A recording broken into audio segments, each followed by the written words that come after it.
The big developing story we're tracking this morning, the latest WikiLeaks revelations from the US Embassy cables have been released. They named former PM Rajiv Gandhi in a scandal. Well, the Hindu newspaper has published the findings of the Kissinger cables that they called from the mid-70s, a tranche of US Embassy cables accessed by WikiLeaks. These claim that Rajiv Gandhi may have been a middleman for a Swedish company before he became Prime Minister, looking to sell fighter aircraft. So all of this in the 70s when the Swedish company Saab Scania was trying to sell India Viggen fighter aircraft. The US diplomatic cables called Rajiv Gandhi, quote, the main Indian negotiator for this massive aircraft deal, for which his, quote, family connections were seen as valuable. Sweden had to do an abrupt about turn, though, after the US cable indicated some amount of arm twisting. The British Jaguar eventually winning the race, so the cables indicated that Indira Gandhi wasn't favouring the British at the time. A controversy over bribes paid in another military deal with a different Swedish company, of course, we're talking about the Bofors scandal, led to Rajiv Gandhi and the Congress's defeat in the 1989 elections. Let's talk to our strategic affairs editor, Surya Gangadharan, joining us this morning on the phone line for more. Surya, just to clarify, first, when it comes to Hindu accessing these WikiLeaks diplomatic cables from the US, suggesting that this is when Rajiv Gandhi was an Indian Airlines pilot, making the most of his family connections, perhaps.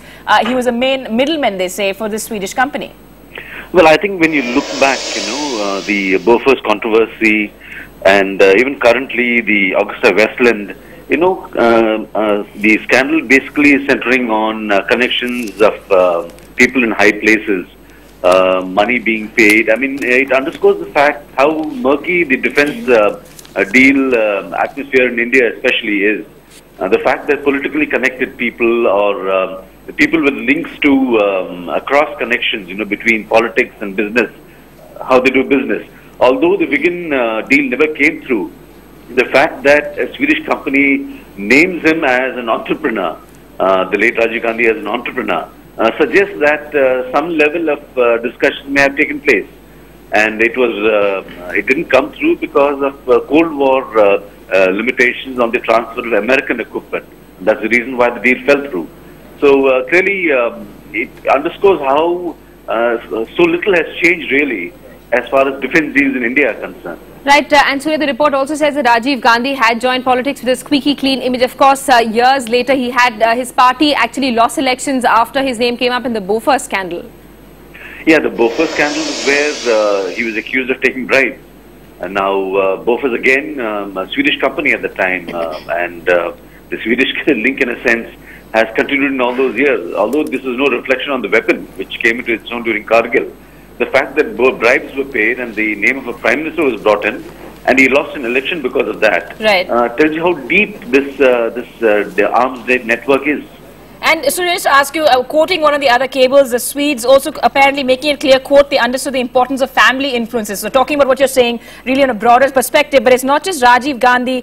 They add a former Air Marshal's son-in-law was a chief negotiator for Mirage. It's something he's denied to the Hindu newspaper. The Air Force has obviously been, currently we have the controversy over H.M. Marshal Tyagi and his possible role in the lowering the standards for the Augusta Westland VVIP helicopter. Of course, this is all just allegations. We don't know yet exactly what the truth is. And there have been instances in the past where earlier chiefs have come under a cloud. But the fact that arms deals involves a network of people, ranging from politicians to people in the bureaucracy and, of course, in the armed forces, is a fact. You can't deny that. And the latest controversy again in WikiLeaks suggests that this is deep and enduring, if you want to put it that way. Right, and so you're considering the fact that the Swedish company didn't actually win this race for this arms bid, there's no really proof of whether any money changed hands. Absolutely, because right now Viggen never made the deal because the US objected, so no deal was done. And India later opted for the Jaguar, which is again an Anglo-British, Anglo-French project. So clearly no money changed hands there. But in the case of Bofors, we do know about money changing hands, perhaps money going to high places, to politically connected people. And with the current controversy surrounding Augusta Westland, although only H.M. Marshal Tyagi's name has figured and those of his cousins, the suspicion remains that the people higher up the food chain have also benefited from bribes paid by Finmechanica. That's right. So high up in the food chain, something we're seeing, of course, right now resonate. Surya, one of these cables also indicating that, what is a French cable, the French embassy cable indicating that Prime Minister Indira Gandhi would make the final decision. It would be on political grounds. But just to ask you in terms of context, right now, is this something that's going to be seen to embarrass the Congress First family? Also, this was a time before India clarified its rules on middlemen in defense deals. Well, frankly, the Congress has been embarrassed considerably in the course of the last year. And this controversy is going to add to that. Not that, I mean, the fact that the main players in this are gone. Indira Gandhi is no more, Rajiv Gandhi is no more. But the question marks over the family's role in such cases remains, you know. And in that sense, it doesn't help the Congress party's political fortune.